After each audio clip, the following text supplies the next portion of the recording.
Okay, good morning, everybody. Welcome to today. Is Wednesday, July 9th, 2025. My name is Charles. Hope you're good. This is Cheesy Media. So we're just going to kick off the headlines out of our dailies this morning. Remember, you can join the conversation by dropping a comment on the top chart. We would always love to hear from you. All right, we're beginning on the Daily Independent newspaper this morning. Let's see what Daily Independent newspaper is showing us. It looks really interesting, given what we've been watching and what we've been seeing lately. On the Daily Independent newspaper, doubling Nigeria's milk production in 5 years, unrealistic, says expert. JAMB announces 150 cutoff mark for varsities admissions. Why we adopted ADC instead of forming a new party by Bachar Lawal. Senate pledges not to joke with concurrence bills from reps. Senate pledges not to joke with concurrence bills from reps. Still on 2027, this morning. 2027 elections, ADC has no preferred presidential aspirant, says David Mark. APC mocks ADC over allegations of intimidation against coalition. So ADC apparently have been speaking largely about what's going on within its folds, and it's saying that the presidency are looking to scuttle the activities of the party. And David Mark is also warning those who are aspiring to become president on the platform to be very careful because the party does not have any preferred candidate. And as a matter of fact, we've seen and heard people say things like, if Obi doesn't emerge the coalition president, then they're not going to participate in the elections. We've also seen some rhetoric from Atiku stating that the only pathway to an Igbo presidency is when Atiku emerges in 2027. So it's been back and forth. So it is very important that uh, these issues are clarified because it's important that people state the record straight so that we don't have confusions here and there. Ignore noisemakers. We're not planning to expel Obi, says Labour Party. 90% of bandits terrorizing Katsina live with us, says Governor Rada. Okay, I mean, this is becoming interesting every now and then because look at the numbers. We've heard the chief security officer of Anambra State. I'm talking about Chukuma Soludo. I'm sure I have the visuals. I'm going to be playing that back for you to hear it for yourself. He's been saying things along the lines of the fact that those who have been caught kidnapping for ransom has been Igbos. In fact, he says 99.9% of them are Igbos. Now we have the governor Rada in Katsina says that the bandit terrorizing Katsina apparently live with them.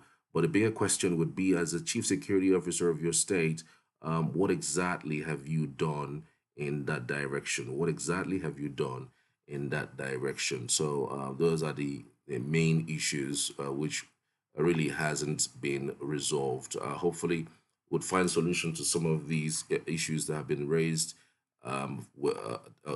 before us. We're moving over to the next newspaper, which is, of course, the Guardian newspaper. The Guardian has its own screaming headlines.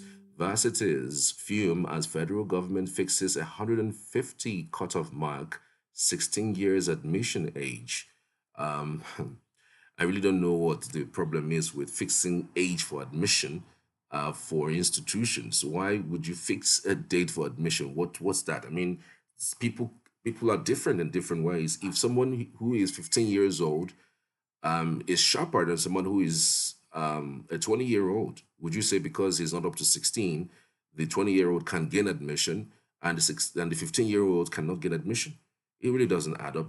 For me, it doesn't really make any sense. So I just thought to put that out there. And still on The Guardian, Labour Party factions differ on threats to expel OB. Federal government issues 3.5 million passports, saves 1 billion naira from reforms, says minister.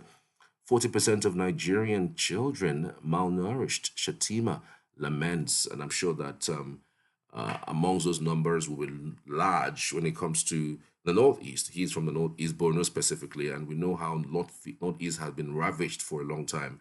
And so he lamenting, he has these numbers, he sees them almost every now and then, and so it is good that he's putting it out there. But as the vice president, instead of speaking and saying it, or lamenting about it, I thought that he's in a good position to make things work and work quickly too. All right, we have other headlines from The Guardian, which we're going to display for you shortly. And it's all about 2027. Everyone is talking about it right now. ADC rules out preferential treatment, bars presidential aspirant from public declarations. Oshun Huriwa stages protest, demands suspension of council funds. Reps seek to increase seats to 552, allocate 10% to women. NAFDAC uncovers expired chemicals, additives worth 1 billion naira, arrest 3 in Lagos.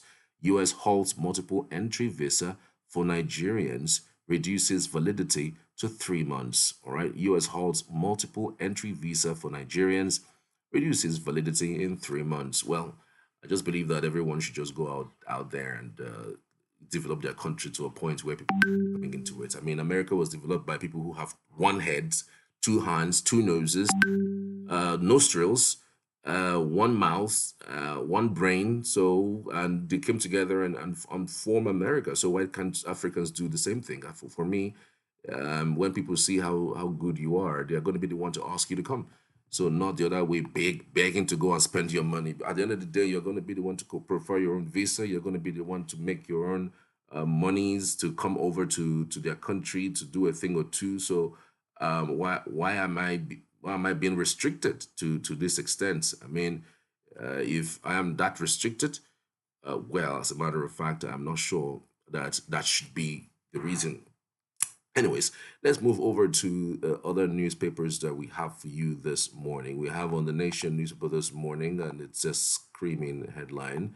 It's all about the 2027 general elections. All right, next is the Nation newspaper. Let's tell you what's going on that paper. The Nation this morning, admission age pegged at 16. JAM institutions fix cutoff marks at 150 and 100. Governor, bandits live among us in Katsina. Well, that's almost the same thing that Chukuma Soludo said about kidnapping in Anambra State just only yesterday. I'm sure I'm going to play back those comments for you. I'd also love you to share your thoughts about it. All right, let's check what's going on. Still on the Nation newspaper this morning. On the Nation this morning, let's see. Opposition's early 2027 moves won't distract Tinubu, says Idris. With the rider, President focused on delivery of dividends. Basiru, APC support in the North, solid. Basiru, APC support in the North, solid. Well, it's left to be seen. US restricts Nigerians, others to single entry and 3 months visa. Restricts Nigerians, others to single entry and 3 months visa. All right, let's see how that goes. The nation is still having a few headlines that I think we could use. Natasha fails to resume at Senate House clash over concurrent on bills. All right, Natasha fails to resume on Senate. Of course, I'm sure that is one of the things that people were looking out for yesterday, but she failed to resume. Natasha fails to resume as at Senate's House clash over concurrence on bills. All right, that's all we can grab on the Nation newspaper this morning. And now we're moving over to the Vanguard newspaper. Let's see what we have on the Vanguard newspaper this morning. Let's see screaming headlines. Federal government battles IMF over report on inflation and poverty. All right, federal government battles IMF over report on inflation and poverty, worries that such statements can turn the people against government, notes body's advisory messages often in conflict with its lending stance. Okay, federal government battles IMF over report on inflation and poverty. Okay. They practically battle everybody. I mean, everybody's seen as an opposition if the report isn't a positive one. And really, that's not what I think it should be. I mean, you should try and check with your own records, and then also check with the street, because it is from the street that you could tell what's really going on. 2027, ADC will collapse in 6 months. President speaks. Interesting headline. Bombing ADC. ADC will collapse in 6 months, says the presidency, with the rider mass defection hits PDP, other political parties in Borno. 97 lawyers to defect ADC, to defend ADC, Mark Arebeshola. 97 lawyers to defend ADC, Mark and Arebeshola. ADC has been taken to the court, and it's largely because of the quote unquote the hostile takeover of the agency. And I don't know what hostile takeover is because it almost looks like they basically sold out ADC to the highest bidder, and then the highest bidder came into power, and then they're having issues. And we know that almost always the courts, in fact, the last um, the last judgment by the Supreme Court stated clearly that parties should handle whatever leadership problem that they have. It's not a matter to be adjudicated upon. So I'm wondering why they are going to the courts. I'm just looking forward to what's going to happen, as the case may be. So we're moving over to the next newspaper, which is we're still on the Vanguard. Okay, there are other headlines. Federal government pegs admission age at 16 as VC sets UTME cutoff mark at 150. FCT administration, Ireti Kingibe, Wike locked in verbal war. All right, FCT administration, Ireti Kingibe, Wike locked in verbal war. US tightens visa rules for Nigerians, limits validity to 3 months, single entry. All right, that's an interesting headlines that we're seeing here. So you can grab a copy of the Vanguard newspaper this morning to do more of the reading this lovely ninth day in the month of July 2025. Now over to the Tribune newspaper. On the Tribune this morning, 2027, ADC has no preferred presidential aspirant. Mark speaks. ADC has no preferred presidential aspirant. Mark speaks. Let's see, with a rider. Okay, there's interesting writing here. It's a party assembles 97 lawyers to challenge fake suit against interim leadership. Two Ondo ex-governorship candidates, Jegede Ajayi, others, join coalition. Dangote Refinery reduces fuel price again. Ex-depot price now 820 per liter. Wow, ex-depot price 820. That is the best we've ever really had. That is the best we've ever really had. This is on the Tribune newspaper this morning. So if ex-depot price is 820, so fuel prices should not be anything around more than 850. Yeah, 850, 860 across Nigeria. But here in Enugu, where I'm broadcasting from. As a matter of fact, I tell you the truth, we're still buying fuel at 935. I think I bought a few days ago and it was 935. The NNPC was still selling above 900. So I'm looking forward to it further, at least further into say inside the 800 mark, and 850, 840, 860, just around that, hopefully. But I really don't know. I really don't know if it's ever going to happen, because this is where the so-called marketers make a kill. They know that you are still going to buy it because you have to move around, isn't it?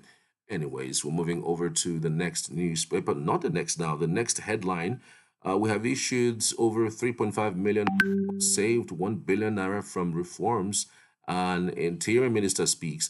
We have issued over 3.5 million passports, saved 1 billion naira from reforms. Interior Minister speaks. And that's exactly what we always want to have. People who are progressives in their thinking. Under Arabashola, we saw a lot of bottlenecks with issuance of passports. It almost looks like it's it's a humongous issue. Like it's like taking an oath of life all over again, just to obtain a passport. And he came and said, look, this should stop. And truth be told, he introduced special reforms that gave the opportunity for Nigerians to own and collect their international passports at record time. That's one of the reasons why Wike was blasting Arabeshola, that as old as he was given the opportunity to um, practically introduce reforms to the extent of having Nigerians get their passport within, you know, minutes, within hours, if need be. But he was unable to do anything. So why would Nigerians commit this country to someone like you, who has bottlenecks and who's old, who's bureaucratic in whatever that you're doing, And we're also talking about the David Mark, who's also in that category. So you wonder, really, what kind of government would they be forming if you have the people who really did not do so well? Why in government? Why should the opportunity be given to you to rule again if you were not, in that stead of developing people or developing the system when you were there? And still on the Tribune newspaper, recovered fund from corruption cases channeled into NEL funds, consumer credit scheme, others, says EFCC. Recovered fund from corruption cases channeled into NEL fund, consumer credit scheme, others, says EFCC. I'm just thinking to myself, what rights does EFCC have to make this kind of statement? How are they the ones telling Nigerians that recovered funds are channeled to NEL Fund? Do they just get the monies and send to NEL Fund? Or do they get the monies and send to the federal government's coffers, and the federal government uses it to do whatever it wants to do with it? It mustn't be necessarily be EFCC telling us that the stolen fund recovered from whatever fund they're talking about, should be the one to be transferred to uh, to to to nail phone. There's a whole lot that is not just right, and I tell you the truth. All right, JAM set 150 as cutoff mark for universities. Federal government pegs university admission page or age at 16, declares admission outside caps illegal. All right. Well, it all depends on what exactly is going on. Let's also give you some other updates. CBN ends loan waivers, orders banks to submit capital plans July 14. EFCC quizzes suspects as customs intercept undeclared foreign currencies worth 653.9 million naira at Kano Airport. Well, the government have continuously said that if you are going to be taking anything more than $10,000 out of the country, you must declare it. So if you are not declaring it, then that means it could be proceeds from fraud. EFCC quizzes suspect as customs intercept undeclared foreign currencies worth 653.9 million naira at Kano Airport. anyways, it's very important that is done and done quickly too. And I hope we also hear other things that comes from it, because these days, as soon as we hear these humongous amount of monies, the next thing we hear, we don't hear anything again. And then we're talking about, other issues, as really doesn't matter. So we're moving over now to the last newspaper we have here for you. We have the Punch newspaper, and of course, it has a huge number of headlines that we can chew on this morning. On the Punch this morning, Natasha postpones Senate return as National Assembly awaits apology. All right, National Assembly is looking to have her apologize. She must apologize. Well, because apology is the only way that she would return to her seat as a member representing Kogi Central in North Central Nigeria. I'm really stunned by this. But anyway, the court has stated, and they said, yeah, the court may have reinstated her, but there are other, we have modus operandi. We have ways we can discipline our own. And so she must subject herself to that discipline, even though to some extent um, you could tell, from what they're saying, that look, yes, the court is another arm of government. They are another arm of government. The courts that's another arm of government cannot in any way, usurp their authority or usurp whatever it is that is a standing rule. So if there is a standing rule that states that this is what she did, so she must, apologize to the Senate House and apologize to the senators before she gets back. So some persons would say, well, to that extent, then it is okay. But some others would say, look, the court is the guy who really doesn't see anybody. He just adjudicates on what's on its a platform, and so they have reinstated it. Whether she's apologizes or not really doesn't matter. So I'm just wondering how the court will react to this development. Now to the Punch newspaper. Natasha postpones Senate return as National Assembly awaits apology.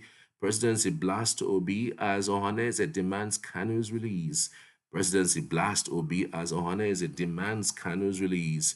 2025 admissions, JAM sets 150 benchmark, bars under 16.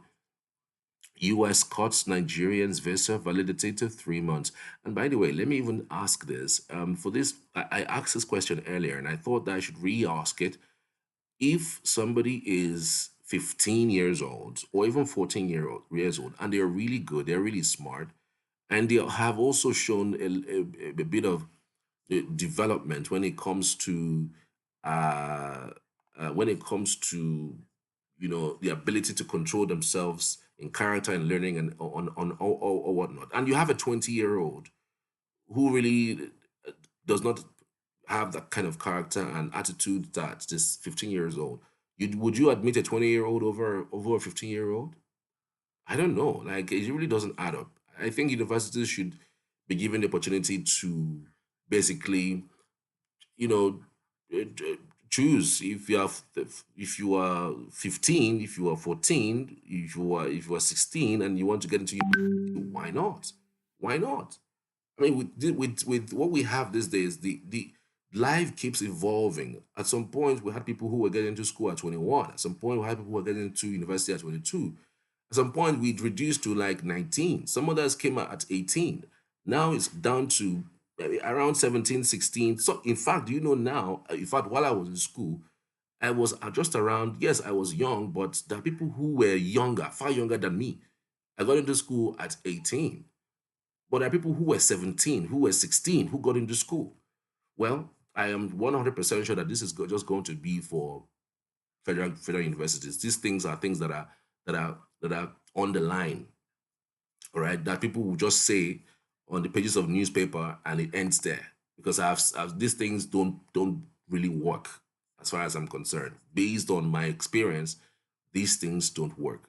All right. So, to some other headlines that we're following for you on the Punch newspaper. Mark cautions 2027 presidency. Mark cautions Atiku will be as federal government slams coalition chiefs with the rider.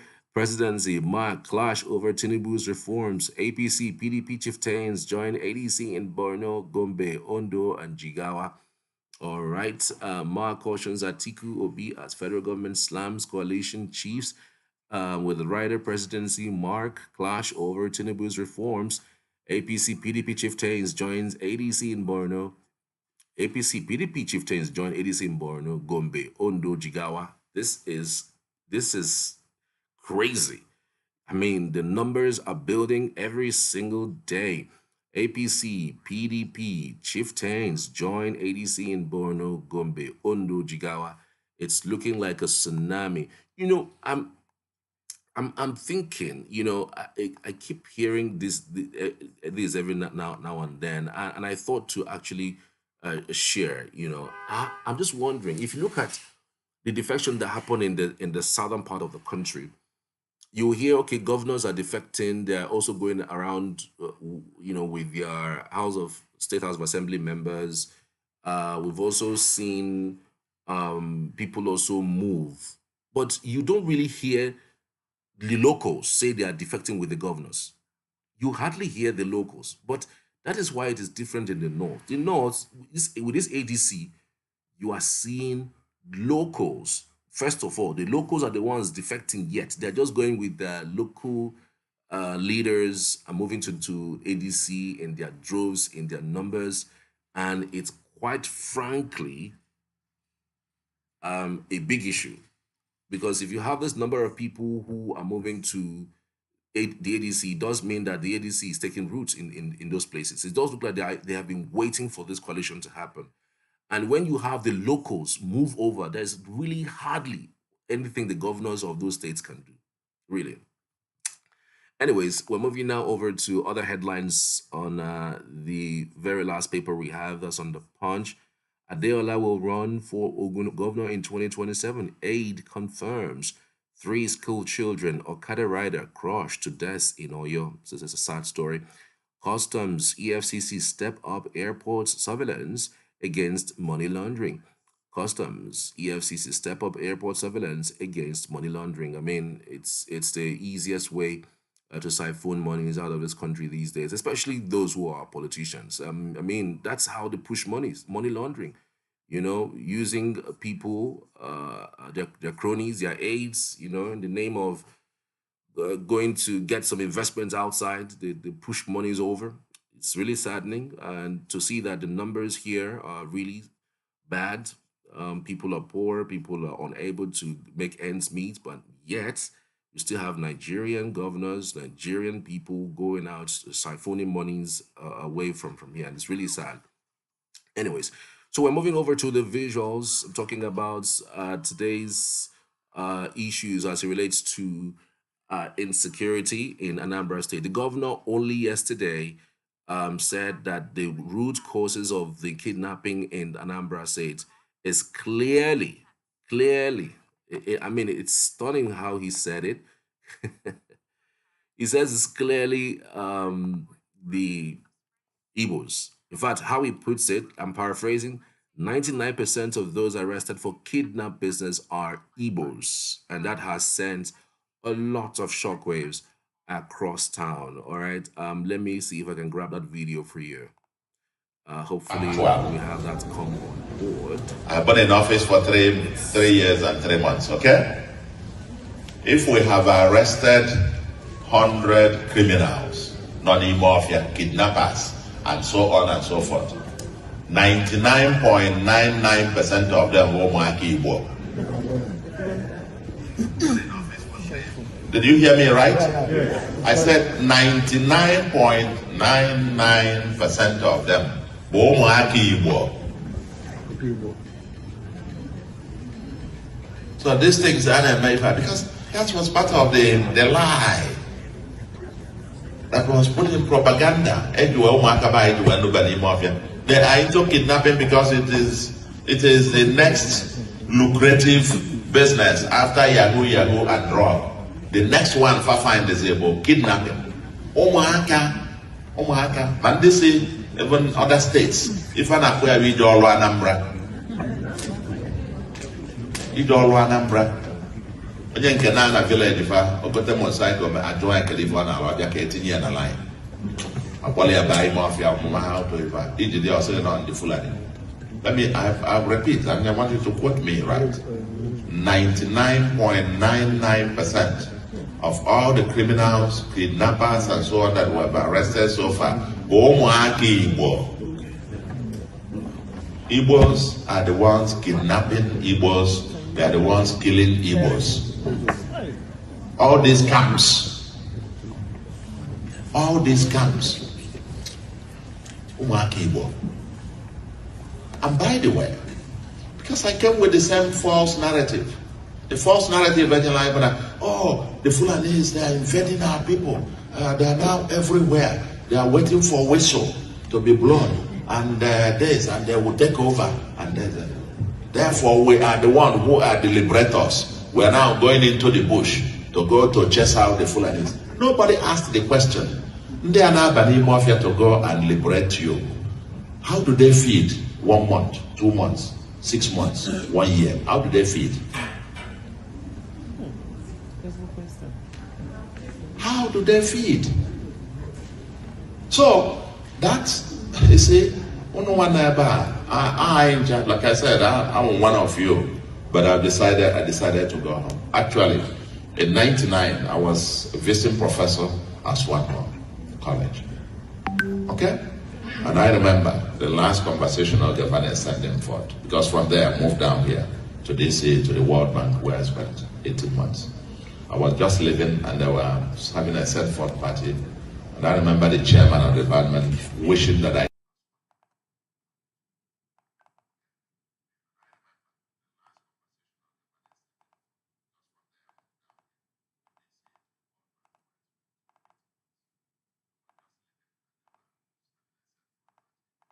Okay, so the governor of Anambra State is stating clearly that the big question here is how do you know Bola Tinubu very well? You know the APC as president. Who have done what they have done, the kidnapping in Anambra is actually Kibo, meaning that it's people from Anambra states, and it's quite stunning. You know, I've said this over and over again that look, like it or leave it, there's no way somebody will come into your home, kidnap you, or come into your abode, or come into your society or your environment, your system, and kidnap, take people through routes, through roads, through farms. Nobody will see them, and get them into the bush without collaborators from locals, without collaborators from locals. It's not possible. And the Anambra State governor has just confirmed it. And these are the things that I keep saying, especially what is going on in Ehamufu. How can somebody say, how can you claim that people will come into a town, kill people, and run away? What, run through where? Run through which land, which farm? There's no way you can't see these people. But it's just that there are locals who are involved in this thing. Even if you can't say, it's all true, because we know there are Fulanis that are attributed to, these kidnapping using AK-47 and all that. But for Anambra State, for him, he is saying that Igbos are the ones who are. But I also understand that there's no way there will not be collaborators. There's no way there will not be, amongst them, people who are showing them the road to pass through, the road to go through in order to get to a certain destination. So I know a lot of people who have been reacting to this particular story, which has been stunning, really, about the reaction, because I mean, you are not the one who is the state government. You're not the one who was arresting these people. You're not the one who is moving around. I mean, Anambra State governor is not looking to be in the good books of a northerner to be liked, or to be in the good books of a Fulani man to be liked. He's just stating the facts in his state. It might be different for Enugu. It might be different for Abia. It might be different for Imo. It might be different for different parts of the country. So if it is different, then if this is the test case, I think everyone will just have to look inwards and see how they can solve the problem using local security, apparatus, which is a vigilante, And I think we need to empower them. We need to use them more often so as to contain the menace that we are facing today. But it's a good reveal. I think other governors in the Southeast should also do the same. Check with the amount of persons who have been arrested, and hopefully, we're looking forward to solving the problems of insecurity headlong. All right. Remember, you can drop a comment. I would love to hear from you as always, wherever platform that you are on watching this. And now to the next story, which is Kenneth Okonkwo. Kenneth Okonkwo has stirred the honest net, and it is quite an interesting conversation that he had with Sheon Kimbala of Channels TV. He's saying that he's going to back a northerner because that's the only person as it stands that would win outrightly against Tinubu if northerners decide to back him up. So he's given his reasons, and I'm sure that some of you will be stunned at some of the things that he has said. But let's just play it back and have you watch it so that we can take it up from there. All right. We are back afterwards. Let's see what happens after now. The big question here is, how do you know Bola Tinubu very well? Yes. You know the APC as presently constituted. How do you want to defeat that tendency in our political climate at the moment in 2027?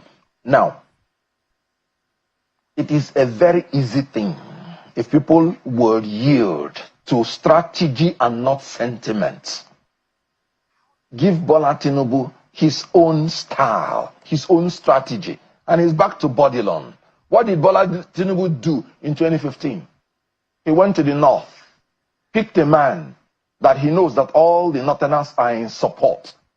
As at that time, Bola Tinubu wanted to be president because he said it's his lifetime ambition. But he knew that if he, as a southerner, tries to take out an incumbent southerner, he will fail. Because nobody has succeeded from the same section of the president, incumbent, to take out an incumbent president. He went to the north and brought a man that he knew that all the northerners are supporting. And when he brought him, any combination from the south took out Jonathan. And he bided his own time. And he came in later to become the president. That is strategy. If my own strategy this time around is that I am going to support a northerner in 2027. Really? Yes. And it must be my condition to the northerners. It must be a northerner that the whole north will be willing to support. Like an Atiku. If the whole north is willing to support an Atiku, why not? Or a Tambuwal. If the whole north is willing to support, why not? Or an Erufai. Good. The person must be qualified, must have experience, and if he has experience in the presidency, it's an added advantage. And when we put up anything from the south, that will push him through. Let me tell you. But would that be fair? Would that be fair that there was an 8 years of Buhari, a 4 years, if the case is the way you have put it, of Bola Tinubu, and then now the South has not had a share of 8 years in the rotation understanding of Nigeria, politically speaking? Would that be a fair game? Good. Thank you for this question. And let me use this opportunity to clarify. The term of the president is 4 years, not 8 years. According to Alex Ekweme, what they agreed initially is that this post will be rotated amongst the geopolitical zones for 4-year term. And it will, in 24 years, it will have completed. But when Obasanjo came in, that was why Ekweme contested for 2003 election. That was when he said it. When Obasanjo came in, he took 8 years. But what happened? When Yaradua came in, before he finished one term, he died in office. Did they not insist that he must finish his 8 years? The answer is no. You know why? It is one term for the president, and the 8 years is for the incumbent. If the incumbent is doing well, if there is a supervening event that stops an incumbent halfway, the other half is there for every Nigerian to contest. And if it goes to the other side will now spend 4 years. That was what happened between Yaradua and Goodluck Jonathan. Yaradua spent 4 years. Just take it 4 years. Of course, you know he died before the 3rd year. And then it was a supervening event that did not allow the incumbent to finish the 8 years. What happened? Goodluck Jonathan came. The North said, please, let us finish our 8 years. They said, no, it's a joint ticket. Something has happened. And this is the vice president. Treat it as a joint ticket. Let them divide the position now into half. 4 years for the North, 4 years to the South. And after, it will come back to the North to finish its 8 years. And that was what happened. Even when Jonathan wanted to now continue to do 8 years, the North said no. That will now be injustice. And they fought, and they took it back to the North. And the North finished 8 years. Now it is back to the South. And Tinubu has become incurably bad. And now you want to terminate his incumbency.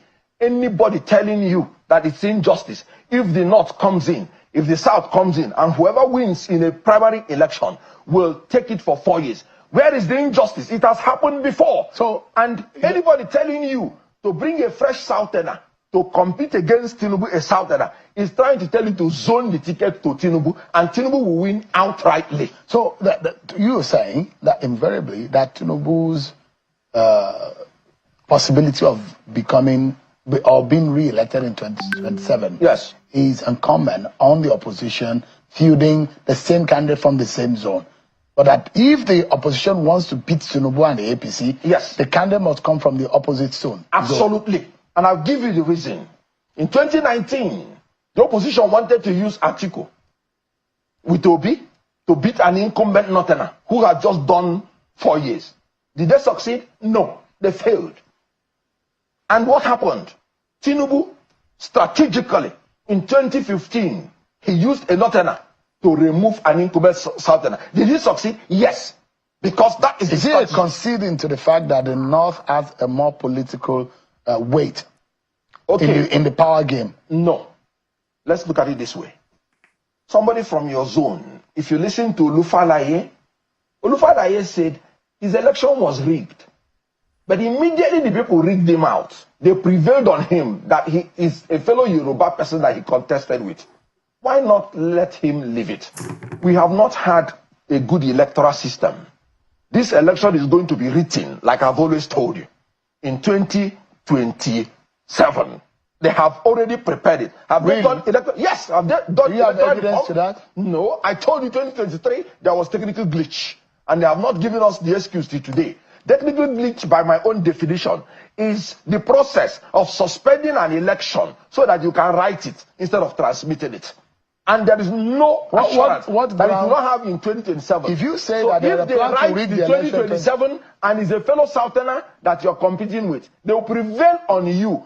Please leave him. He's your fellow Southerner. And then that is how they will steal the election. So if you bring somebody from the Southeast, even if you win, they will steal it from him.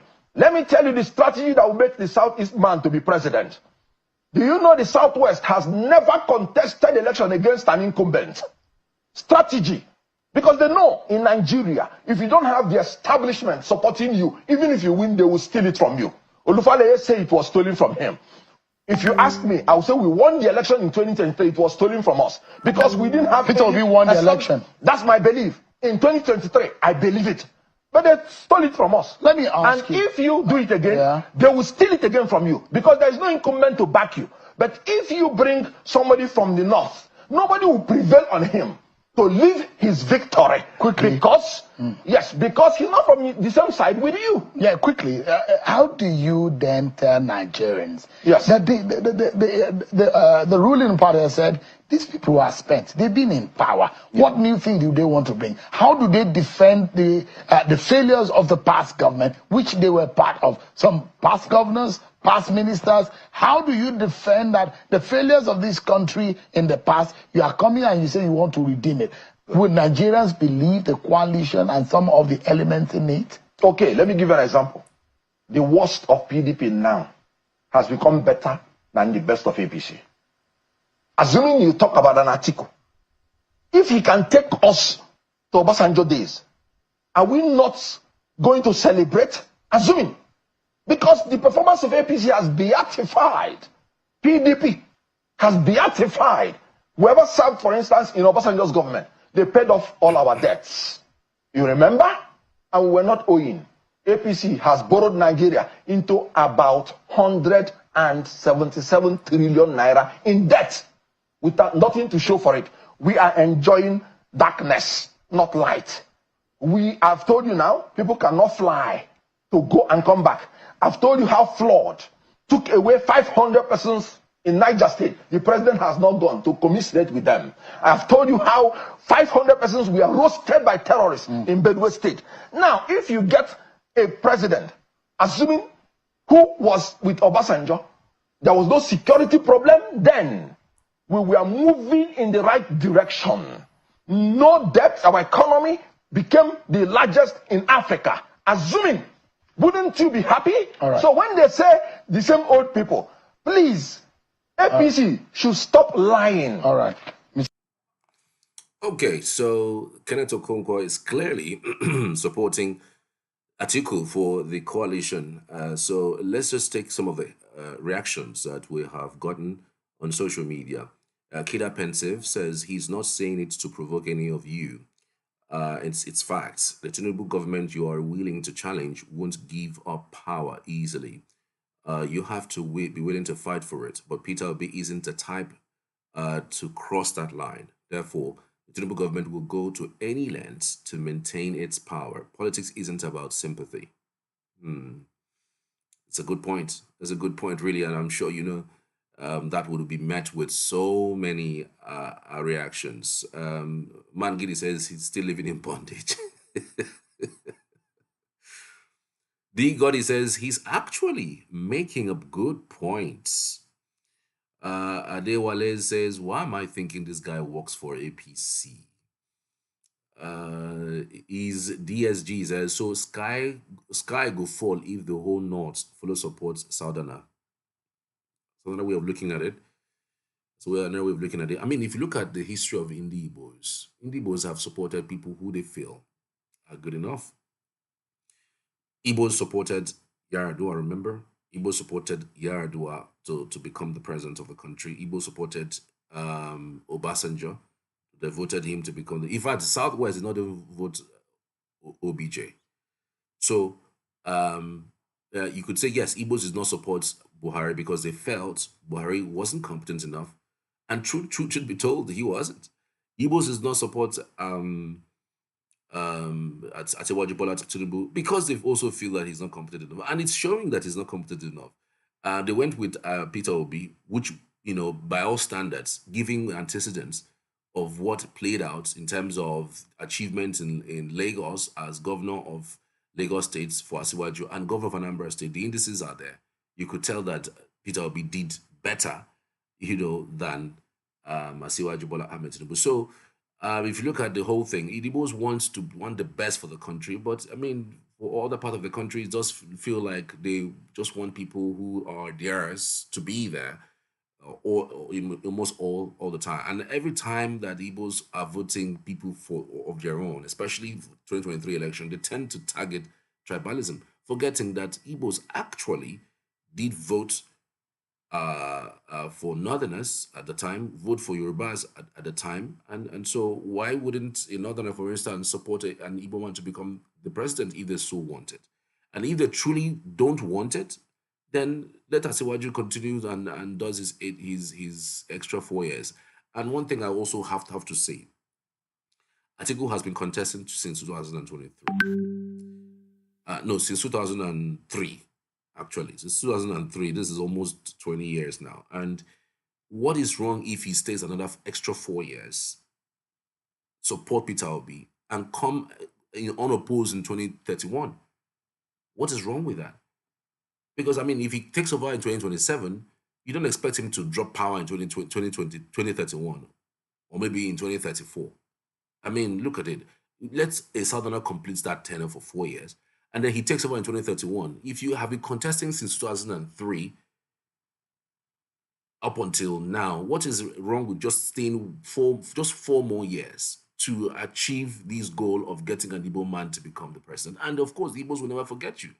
And there's this underlying thought that the Northerners don't want the Igbos to emerge as president. And if truly they refuse to give or to elect Peter Obi as the candidate for the coalition in 2027, it's going to be quite difficult for a southeasterner or a southwesterner, no, a southerner to vote a northerner. It's going to be quite difficult. I really don't know how to put this, but that is, the fact, So sentiment aside, yes, they could have the numbers, but no. What happened in 2023 has showed us that times is not even about those things. It's also about strategy. If they had been if Atiku had been strategic, I mean, we know that we are sure that 2031 he is going to have it. But now this is where we are. Tech Overwatch says he's telling you all that he has finally aligned with Atiku. Atiku is his candidate. That's the conclusion of this whole conversation. The King Talk Fab says, I always learn a lot when this man speaks. Only time I pay deaf ears if he speaks against Peter Obi. There's no way you would speak against that man that there wouldn't be emotions. It's just grace of God. That wants him to lead. He must lead and win. Let's keep sentiments aside, but this is just the honest truth for those who understand politics. He speaks with intelligence and strategy. This one says, I also agree with his submission. To remove the Tinubu from office, you need a candidate who is very popular from the north. If you are awake now, say thank you, Jesus. So this one says, you said it all. Sentiments aside, Peter Obi can't win against Tinubu if coalition presents him. Atiku can strategically do that if he does win. All right. That's it. I want to appreciate every one of you. Drop your comments if you will. I will always love to hear from you with all of what we have done today. I'd love to hear from you. Remember, you can get across to me via text or WhatsApp on 0808-838-1010. That's 0808-838-1010. Many thanks for being there. I'll see you in the next one tomorrow morning, 7:30. Don't miss it. I'm Charles. This is Cheesy Media. Many thanks.